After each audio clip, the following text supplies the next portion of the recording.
Hello everyone and welcome to Legal Edge Academy. The main motto of Legal Edge Academy is your success is our mission.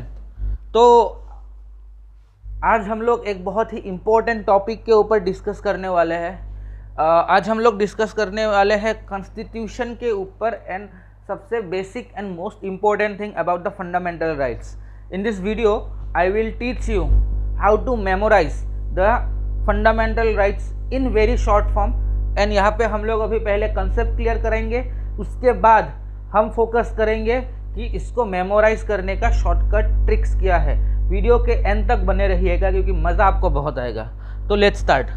देखिए, first of all we should know that what is the difference between fundamental rights and human rights. Fundamental rights और human rights के ऊपर हम लोग differentiate करेंगे कि what are these two things. ये जानना बहुत ज़रूरी है कि fundamental rights and human rights का डिफरेंशिएशन क्या होता है। ठीक है, तो फंडामेंटल राइट्स की अगर हम बात करें तो इसका स्कोप एंड ओरिजिन हमेशा कंट्री स्पेसिफिक होता है कि जैसे कि कुछ कंट्रीज़ में कुछ फंडामेंटल राइट्स एप्लीकेबल होते हैं, कुछ फंडामेंटल राइट्स एप्लीकेबल नहीं होते हैं। ठीक है, but in case of human rights it is universal. आज अगर यहाँ पे इंडिया में आप लोग बैठ के ये वीडियो देख रहे हैं, अगर यहाँ पे कुछ ह्यूमन राइट्स है तो वो यहाँ पे नहीं, all over the world that human rights will be considered as same. Okay, now coming to the fundamental rights, it believes on the core principle is right to freedom includes basic rights only। Fundamental rights में क्या होता है कि country specific है ये, तो country specific होने के खातिर में क्या होगा कि जो जो फंडामेंटल राइट्स आपको दिया जाएगा उसमें बेसिकली आप लोगों को फ्रीडम के ऊपर ज़्यादा फोकस किया जाता है कि जो सिटीजन्स ऑफ दैट कंट्री है तो उनको क्या क्या फ्रीडम मिलता है जो एप्लीकेबल है ओनली टू दो citizens of that country only. Whereas in human rights, right to life with dignity is a human right। आप ये राइट सब कंट्री में एप्लीकेबल होगा, चाहे आप इंडिया में जाए या फिर आप यूएसए में रहे या साउथ अमेरिका में किसी भी कंट्री में रहे या अफ्रीका के किसी भी कंट्री में रहे, इररेस्पेक्टिव ऑफ द फैक्ट आपको ये ह्यूमन राइट दिया जाता है कि you have the right of life with dignity in any country wherever you are staying. Okay, now coming to guarantee and enforcement, constitutionally guaranteed enforceable by national law courts। Fundamental rights में क्या होता है कि अगर आप लोगों का fundamental right violet होता है तो आप उसके अगेंस्ट में उस कंट्री के नेशनल लॉ कोर्ट्स में जाके कंप्लेन कर सकते हैं। वेयरएज इन ह्यूमन राइट्स क्या होता है कि ये इंटरनेशनली गारंटेड है and enforceable by UNO. It is enforceable by UNO. UNO का फुल फॉर्म क्या होता है? United Nations Organisation. ठीक है, पता चल गया आप लोगों को कि what are the differences between human rights and fundamental rights. Now let's come to our main topic, what is fundamental rights. Fundamental rights क्या बोलता है कि व्हाट दे आर, कौन है ये फंडामेंटल राइट्स, आज हम लोग जानेंगे in this part of this video and it is scheduled under part 3 of the Indian Constitution and article starting from article 12 to article 35। मतलब कि कॉन्स्टिट्यूशन के थर्ड पार्ट में फ्रॉम आर्टिकल 12 टू आर्टिकल 35 आप लोगों को फंडामेंटल राइट्स दिया जा रहा है। ये वो राइट्स है which is applicable to each and every citizen of this country। ठीक है, एंड इसके बाद में हम लोग ये भी जानेंगे कि इसको याद करने का सबसे शॉर्टकट ट्रिक क्या होता है व्हिच इज EFERCC। ओके, ये हम लोग बाद में जानेंगे at the end of this video. और हाल ही में मैं बता दूं आपको कि लीगल एज अकेडमी जो है ये सारे कोचिंग के प्रोडक्ट्स हम लोग प्रोवाइड कराते हैं at a very reasonable cost. अगर आप लोगों को AIB के लिए कोचिंग करना है तो वो भी हम लोग प्रोवाइड कराते हैं, जिसमें हम लोग गारंटी लेते हैं कि आप लोगों का पहले ही अटेम्प्ट में AIB निकल जाएगा, otherwise 100% money back is guaranteed. दूसरा है सब्जेक्ट कोचिंग। किसी कॉन्स्टिट्यूशन या फिर किसी भी पर्टिकुलर सब्जेक्ट में अगर आप लोगों को प्रॉब्लम आ रहा है या फिर दिक्कत आ रहा है, उसके कंसेप्ट को समझने में प्रॉब्लम आ रहा है, तो आप लोग ये वाला सेक्शन ले सकते हैं। एंड ये वाला जो है ना मेंटरशिप एंड गाइडेंस प्रोग्राम, ये इन दोनों के साथ फ्री आता है। It is free of cost, इसको एक्स्ट्रा करके लेने की कोई ज़रूरत नहीं है। अगर आप लोगों ने ये दो ले लिया या फिर इन दोनों में से किसी एक को भी ले लिया तो ये मेंटरशिप एंड गाइडेंस प्रोग्राम आप लोगों के लिए हमेशा फ्री रहेगा फॉर द लाइफ टाइम। ठीक है, तो अभी कॉन्टैक्ट कहाँ पे करना है, अगर इंटरेस्टेड है आप लोग तो मैं इस प्रेजेंटेशन के अंत में अभी दिखा देता हूं आपको, ये 3 नंबर्स दिए हुए हैं आपके पास।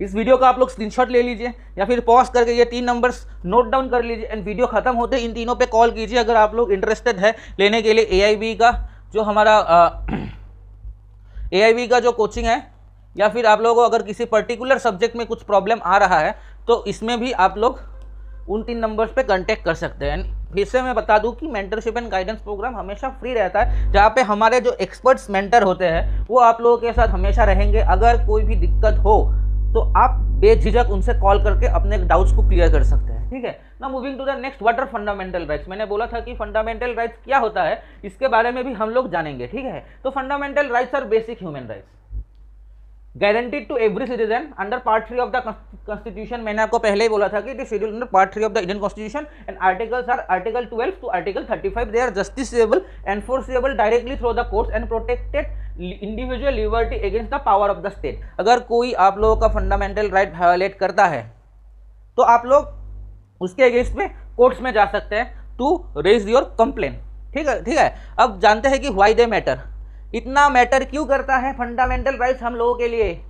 सबसे पहला एंड सबसे इंपॉर्टेंट चीज होता है कि protection of individuals from arbitrary state action. क्या होता है कि मान के चलिए कि अगर कोई स्टेट आप लोगों के अगेंस्ट में जाके या फिर आप लोगों का फंडामेंटल राइट्स वायोलेट करता है तो उसके प्रोटेक्शन के लिए this fundamental rights are very important. दूसरा बात है guaranteed equality, liberty and dignity to all citizens. पहले क्या होता था कि कास्ट बेसिस के सिस्टम पे आप लोगों को पता ही है कि कितना डिस्क्रिमिनेशन हुआ है past before independence and independence के बाद भी आज भी किसी किसी शहर में किसी गांव में discrimination on the basis of caste creed होता है। लेकिन this fundamental rights guaranteed that you have the dignity to live respectfully in each and every society of this country wherever you are, irrespective of the fact कि आप लोगों का cast क्या है, आप लोगों का क्रीड क्या है, ये गारंटी करता है फंडामेंटल राइट्स। तीसरी बात है non citizens also enjoy some rights, example article 21। आगे हम जानेंगे कि व्हाट इज आर्टिकल 21। आर्टिकल 21 क्या होता है। It's a very vast article जिसको इतना ज़्यादा डाइवर्सिफाई किया गया है from through the courts, through the Indian constitution कि आप लोग बाद में समझेंगे। मैं आपको बताऊंगा बाद में कि क्या क्या होता है article 21 and what are the main ingredients in the article 21, ठीक है। तो आर्टिकल 21 को नॉन सिटीजन्स, अगर मान लीजिए कोई NRI है यहाँ पे आके रह रहा है और उसने सिटीजनशिप ले लिया है या फिर नहीं लिया फिर भी घूमने के लिए आया है, उसको भी आर्टिकल 21 का प्रोटेक्शन मिलेगा। Can be suspended during a national emergency, क्योंकि आपको पता है कि नेशनल इमरजेंसी हमारे कंट्री में पहले भी एक बार लग चुका था। तब क्या होता था कि ये फंडामेंटल राइट्स जो होते हैं ये वेव्ड ऑफ या फिर नहीं लागू होता है उस टाइम पे जब देश के पास एक नेशनल इमरजेंसी होता है। लेकिन एक बात याद रखिएगा, फाइनेंशियल इमरजेंसी में आप लोगों को फंडामेंटल राइट्स का प्रोटेक्शन मिलेगा, लेकिन नेशनल इमरजेंसी के केस में आप लोगों को फंडामेंटल राइट्स का प्रोटेक्शन नहीं मिलेगा। सिर्फ आपको आर्टिकल 20 एंड आर्टिकल 21, कौन कौन सा आर्टिकल, आर्टिकल 20 एंड 21, इन दोनों आर्टिकल का ही प्रोटेक्शन रहेगा। बाकी जितना सारा आर्टिकल है हमारा कितना है 12 से आर्टिकल 12 से 35 तक है हमारा फंडामेंटल राइट्स, करेक्ट। तो आर्टिकल 12 से आर्टिकल 35 तक नहीं रहेगा, सिर्फ 20 और 21 रहेगा आपके फेवर में in case of national emergency. Amendable but not the basic structure of the constitution. देखिए फंडामेंटल राइट्स रखने का मेन रीजन यही है कि सिटीजन्स ऑफ इंडिया के साथ डिस्क्रिमिनेशन ना हो। जो काम ब्रिटिशर्स करते आ रहे थे बिफोर इंडिपेंडेंस तक वो फिर से दोबारा मतलब रिटर्न बैक ना हो या फिर वापस लौट के ना आए, वही ट्रेंड, उसको प्रोटेक्ट करने के लिए फंडामेंटल राइट्स का जो सेक्शन है वो बहुत इंपॉर्टेंट है एंड उसको इंक्लूड किया गया है कॉन्स्टिट्यूशन में इसी वजह से, ठीक है। अभी देखिए अगर मान के चलिए कि कोई पार्लियामेंट या फिर हमारे देश का पार्लियामेंट अगर ये डिसीजन ले ले कि हम इस फंडामेंटल राइट को अमेंड करना चाहते हैं, मान के चलिए कि यहाँ पे राइट टू फ्रीडम, ठीक है, राइट टू फ्रीडम ये लोग क्या करना चाहते हैं, अमेंड करना चाहते हैं एंड इसको सिर्फ एक कास्ट के बेसिस पे देना चाहते हैं कि मान के चलिए कि राइट टू फ्रीडम उन लोगों के पास रहेगा जो लोग ब्राह्मण कास्ट के होंगे, से फॉर एग्जांपल, ठीक है। तब क्या होगा कि फंडामेंटल राइट्स तो वायलेट हो गया, तो सबको तो वो फंडामेंटल राइट एंजॉय करने का मौका नहीं मिलेगा। तो इसीलिए बताया गया है कि अमेंडेबल तो है लेकिन basic structure of the Indian constitution को ये वेब ऑफ नहीं कर सकता। They should respect the basic structure of Indian constitution. And basic structure कौन सा है? Preamble. Basic structure of Indian constitution जिसको हम बोलते हैं प्रियम्बल, जो स्केलेटन ऑफ द कॉन्स्टिट्यूशन है, उसको मान के अगर कोई फंडामेंटल राइट अमेंड हो रहा है देन दैट इज एक्सेप्टेबल। उसके अलावा it is not acceptable at all. ठीक है, now coming to the fundamental rights at a glance. एक साथ देख लेते हैं कि हमारे जो 6 फंडामेंटल राइट्स हमको मिले हैं फ्रॉम आर्टिकल 12 टू आर्टिकल 35। ठीक है, मैं इसको एक शॉर्ट यहाँ पे दिखा रहा हूँ, उसके बाद in the upcoming next slides में आप लोगों को पता चल जाएगा कि क्या क्या है। ठीक है, जैसे कि मान लीजिए राइट टू इक्वलिटी कहाँ कहाँ है, article 14 to 18, right to freedom 19 to 22, right against exploitation 23-24, right to freedom of religion 25-28, cultural and educational rights 29-30, right to constitutional remedies article 32। ठीक है, now coming the next slide, part 2, right to freedom. ये कौन कौन सा article में है? Article 19 to 22। 19 में क्या लिखा है? 6 फ्रीडम्स, 6 टाइप के फ्रीडम दिए हुए हैं यहाँ पे, speech, assembly, association, movement, residence, profession. ये आप लोग यूज कर सकते हैं कि आप लोगों को फ्रीडम दिया गया है in this country of speech. Speech का मतलब ये नहीं कि, बट एक कंडीशन है कि that speech should not be anti constitutional. Anti constitutional अगर स्पीच होगा then that will be a breach of fundamental rights. आज आपको स्पीच का फ्रीडम दिया गया है, इसका मतलब ये नहीं कि आप अभी जाके सरकार को ही गाली देने लग जाए ओपनली, या फिर पीएम को ही गाली देने लग जाए। नो, यहाँ पे आप लोग अगर कॉन्स्टिट्यूशन के खिलाफ कुछ बोलेंगे then that will be a breach of fundamental rights. दूसरा है असेंबली। आप लोग असेंबली कर सकते हैं, धरने पे बैठते हैं बहुत सारे लोग। अभी हाल ही में आप लोगों को पता है कि जंतर मंतर में क्या हुआ था। ठीक है, लेकिन वो अनकॉन्स्टिट्यूशनल नहीं था, दैट वाज कॉन्स्टिट्यूशनल, इसलिए उसको मतलब एज ए पीसफुल प्रोटेस्ट उसको लिया गया था। एसोसिएशन, जहाँ असेंबली होगा वहाँ एसोसिएशन होगा ही। मूवमेंट का मतलब क्या है कि ऐसा नहीं कि अगर आप असम में रह रहे हैं तो अगर आपको हरियाणा में जाना है तो वहाँ पे आपको कुछ एक्स्ट्रा करके परमिट लेके जाना पड़ेगा, ऐसा नहीं है। You have the freedom to move anywhere in the country, except कुछ एक्सेप्शंस है इस मूवमेंट के। जैसे कि आप लोग अगर मणिपुर जाते हैं, सॉरी मिजोरम जाते हैं तो वहाँ पे आपको परमिट लेना होता है। अरुणाचल प्रदेश जाते हैं तो वहाँ पे ILP लेना पड़ता है, इनर लाइन परमिट। तो वो सब एक्सेप्शन है, लेकिन मैक्सिमम ऑफ द केसेस जहाँ पे भी आप जाना चाहते हैं, अगर आप गोवा जाना चाहते हैं, मान के चलिए कि आप लोग गोवा जाना चाहते हैं, तो वहाँ पे आप लोगों को कोई भी इनर लाइन परमिट की ज़रूरत नहीं पड़ेगी। उसके बाद रेसिडेंस एंड प्रोफेशन। रेसिडेंस आप जहाँ मर्जी वहीं पे घर बना के रह सकते हैं, unless and until it follows the law of that state.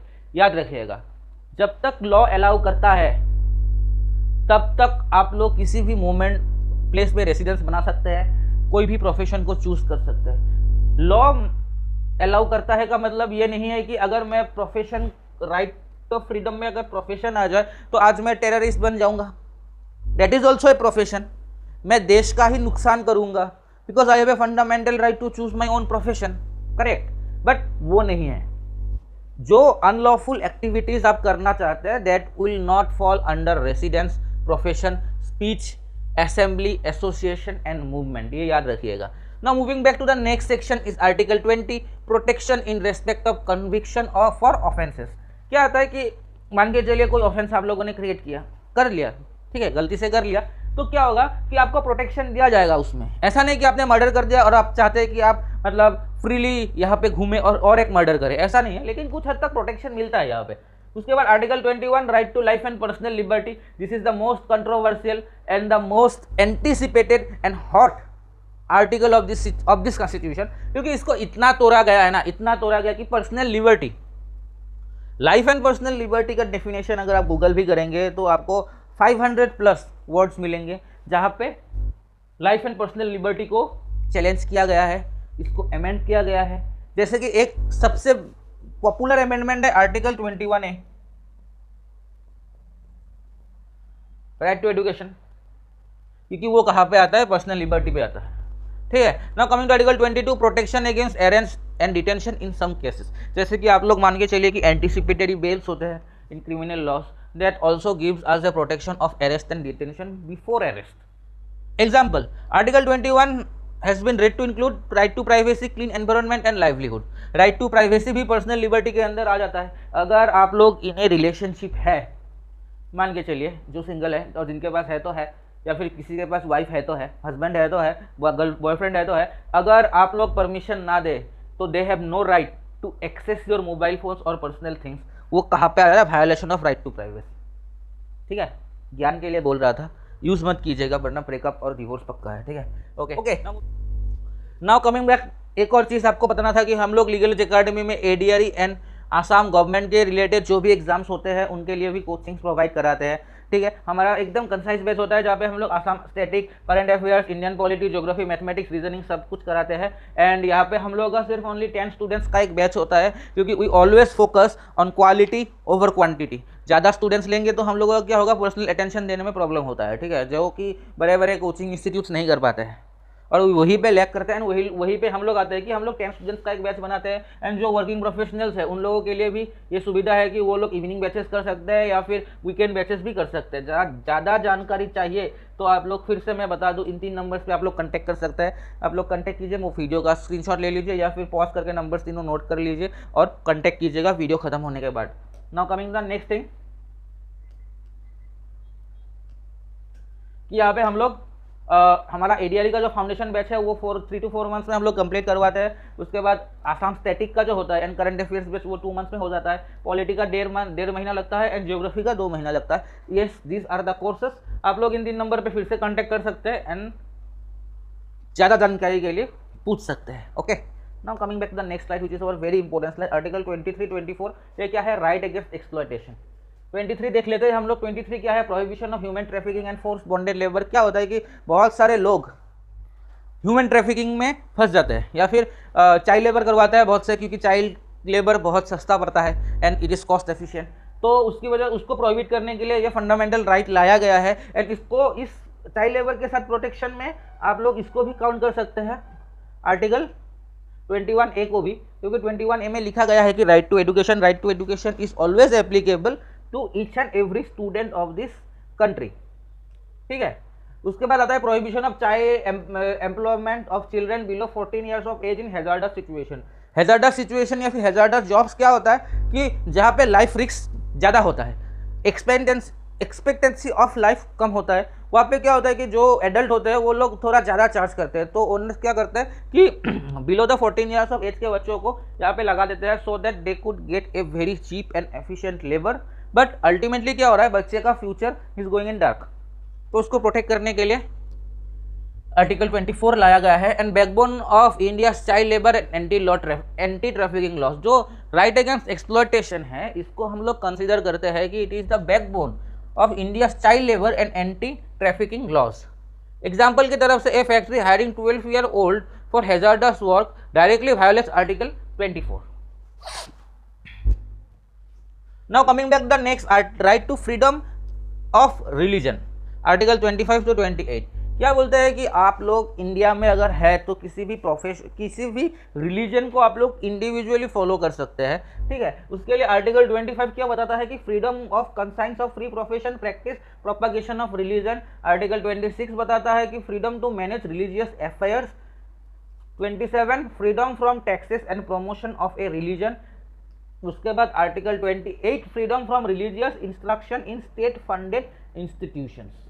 Example की तरफ से public university can not compel students to attend religious instruction. जैसे कि मान लीजिए हमारा जो आसाम में स्पेसिफिकली मद्रासा है, वो क्या करता था, that was a religious institution which mainly focuses that कि हम जो वहाँ पे स्टूडेंट्स जाते हैं उन लोगों को वो लोग उनके भाषा में मौलवी बोलते हैं, तो वो बनाने के लिए कोशिश कर रहा है। लेकिन असम के CM ने उसको कम्प्लीटली बैन कर दिया था, क्योंकि वो स्टेट का फंड यूज़ करके मुस्लिम रिलीजन को प्रमोट कर रहा था, जबकि that is complete violation of the fundamental rights. क्योंकि आप लोग किसी को फोर्स नहीं कर सकते टू फॉलो ए रिलीजन। जैसे कि अगर मान के चलिए हिंदू का भी बहुत सारा ऐसा इंस्टीट्यूशंस है that promote Hinduism, but they don't take the help of state funds. लेकिन मद्रासा कर रहा था, इसके वजह से स्टेट ने फंड देना बंद कर दिया अभी। या फिर अगर आपको चलाने में प्रॉब्लम हो रहा है तो आप मद्रासा को क्लोज करके नॉर्मल स्कूल में कन्वर्ट कर लीजिए, सिंपल है। क्योंकि अराबिक जो ऑप्शन है वो तो आप लोगों के पास अवेलेबल है ही, वो तो हमारे स्टेट स्कूल्स में भी एप्लीकेबल है। तो अराबिक अगर सिखाना ही था तो आप लोग स्टेट स्कूल्स में भी सिखा सकते हैं, उसके लिए अलग से मदरसा खोलने की कोई ज़रूरत है ही नहीं। अगर कुरान को प्रमोट करना है तो कुरान को प्रमोट करने के दूसरे तरीके भी तो हो सकते हैं। जैसे कि हिंदुइज्म में अगर हम मान के चले कि भगवत गीता को प्रमोट करना है, इस्कॉन कर रहा है वो without the help of state funds, तो अगर इस्लाम में कुरान को भी प्रमोट करना है तो वो भी प्रमोट करिए ना without the help of state fund. This is what our Assam government wants to tell. लेकिन ये कंट्रोवर्सी मत लेके लाइएगा कि मैं इसके अगेंस्ट हूँ, मैं किसी के अगेंस्ट नहीं हूँ। I respect each and every religion of this country, ठीक है। Okay, now coming the next slide which is article 29 and 30 cultural and educational rights. Cultural and educational rights में क्या था, this rights are specifically design for the minorities, protection of language and scripts of minority and culture of minorities, right of minority to establish administer educational institutions, safeguards India's linguistic and cultural diversity। देखिए, India is a country of diverse religion, diverse culture, diverse population, ठीक है। तो यहाँ पे अगर सबका cultural rights हमको protect करना है तो उसके लिए हमें फंडामेंटल राइट्स लाना इसके फेवर में बहुत ज़रूरी है। क्योंकि मान के चलिए अगर किसी भी स्टेट या फिर किसी भी पोर्शन ऑफ द कंट्री में अगर कोई एक ऐसा कल्चर है या फिर ऐसा कोई एक रिलीजन है जो डोमिनेंस में है, तो जो माइनॉरिटीज वाले हैं उस स्टेट के, मान के चलिए ये एक स्टेट है, ये ए, ठीक है, यहाँ पे क्या होता है, हिंदू का डोमिनेंस ज़्यादा है।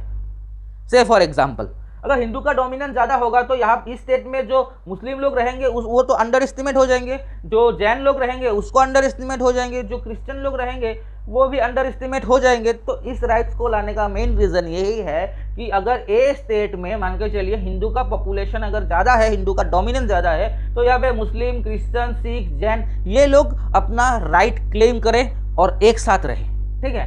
तो this rights are important for दो स्टेट्स या फिर दो प्लेसेस जहाँ पे एक रिलीजन या फिर एक रिलीजियस पॉपुलेशन का डोमिनेंस बहुत ज़्यादा है। Okay, now coming to the next article 32. Article 32 tells right to constitutional remedies, right to move to Supreme Court to enforce fundamental rights. Dr. Ambedkar called it the heart and soul of the Constitution. Court issues 5 rights: writs, habeas corpus, mandamus, prohibition, certiorari, quo warranto. Okay, ये जो 5 writs issue किए गए हैं इसका एक separate video बनेगा, उसमें आप लोग देख लीजिएगा, where I will explain in detail what is the meaning of habeas corpus, mandamus, prohibition, certiorari, quo warranto. But अभी तक ये याद रखिए कि राइट टू कॉन्स्टिट्यूशनल रेमेडीज को अंबेडकर जी ने heart and soul of the Indian constitution इसलिए बोला है क्योंकि अगर मान के चलिए कोई अगर आपका फंडामेंटल राइट वायोलेट करता है तो आप कहाँ पे जाएंगे? ऑब्वियसली सुप्रीम कोर्ट जाएंगे। सुप्रीम कोर्ट कौन से आर्टिकल में जाएंगे? Under article 32। And high court में जाएंगे अंडर आर्टिकल 226। ये दो आर्टिकल याद रखिएगा, article 32 for the high court and supreme court and article 226 for high court. High court किसी भी स्टेट का हो, जिस स्टेट में आपका लॉ वायलेट हुआ है, राइट्स वायलेट हुआ है, उसके हाई कोर्ट में आप लोग जाके अपील कर सकते हैं इरेस्पेक्टिव ऑफ द फैक्ट कि आप लोग कौन से स्टेट के एक्चुअल डोमिसाइल है, ठीक है। Now the most important thing जिसके लिए आप लोग यहीं तक अभी तक रुके हुए थे, द मेमोरी ट्रिक, याद कैसे करना है, ठीक है। फंडामेंटल राइट्स को याद कैसे करना है? सिंपल है, EFERCC। EFERCC। ई में क्या आएगा? पहला में इक्वेलिटी, दूसरा में फ्रीडम, तीसरा में एक्सप्लॉयटेशन, आर से रिलीजन, सी से कल्चरल एजुकेशनल राइट्स, दूसरे में सी से कॉन्स्टिट्यूशनल रेमेडीज। आप लोग इस सिनोनिम को भी याद कर सकते हैं। Elephants fight, every rhino cats cry. E से आ गया ये एलिफेंट, एफ से फाइट, ई से एवरी, सी से राइनो, सी से कैट, सी से क्राई, ठीक है। तो क्या होगा? Elephant fight, every rhino cats cry, equality, freedom, exploitation, religion, cultural and educational right, constitutional remedies, ठीक है। बोनस टिप, आप लोग हमारे चैनल पे आए हैं तो बोनस टिप लेके ही जाइएगा कि article numbers run almost in order to 14 to 18, 19 to 22, 20, 24, 25, 28, 29, 30 and 32. Every new right starts roughly where the last one ends. इसके बीच में कोई भी ऐसा कुछ नहीं है कि आप लोग देख के चलिए कि आर्टिकल सारे जितने हैं सब इन्हें सिनोनिम, मतलब एक के बाद एक है, इसमें कोई भी गैप नहीं है बीच में, एक्सेप्ट आर्टिकल 20, ठीक है। तो एक जल्दी से रिकैप कर लेते हैं कि पहला वाला क्या था हमारा? पहला वाला था ई। ई में क्या आता है? ई में क्या आता है? Equality, right to equality, article 14 to 18। F, right to freedom 19 to 22, right against exploitation 23-24, freedom of religion 25-28, cultural educational rights 29-30, constitutional remedies article 32। ठीक है, एंड एक और बार अभी तक देख लिया तो इन तीनों नंबर पे कॉल कीजिएगा। एंड एआईबी से रिलेटेड, लॉ सब्जेक्ट के रिलेटेड, एडीआरई से रिलेटेड कोई भी अगर प्रॉब्लम हो तो इन 3 नंबर पे कॉल कीजिएगा। They are definitely here to help you only. Thank you and all the best. See you in the next video. Thank you from Legal Edge academy.